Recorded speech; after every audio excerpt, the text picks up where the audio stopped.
Hi hello everyone, good morning সবাইকে। অনেক দিন থেকে এই খাবারটা খেতে যাচ্ছি, বাট হচ্ছে না। কারণ আমাদের বাড়িতে, তোমরা সবাই জানো, আমাদের বাড়িতে পুকুর আছে। তো কোনো খাবার যদি বাঁচে সেটা আমরা পুকুরেই ফেলে দেই, মানে মাছের খাবার হয়ে যায়। তো আজকে ভাবলাম, কালকে যেহেতু ছিল আমার, মানে গতকালকে ছিল আমার বার্থডে, এটা সবাই তোমরা জানো।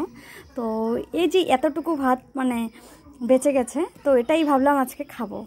আর সাথে যদি থাকে সেদ্ধ একটা, এই যে কাঁচা লঙ্কা, আর যদি থাকে দুটো শুকনো লঙ্কা, পোড়া শুকনো লঙ্কা, আর থাকবে তো এটা পেঁয়াজ।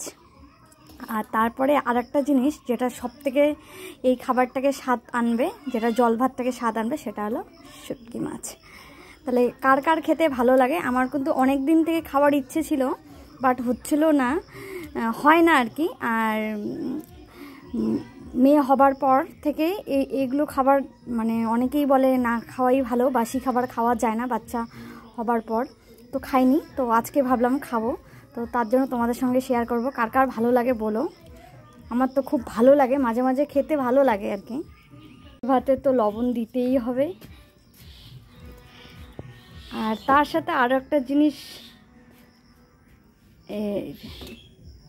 তারপর খাবারটা কেমন,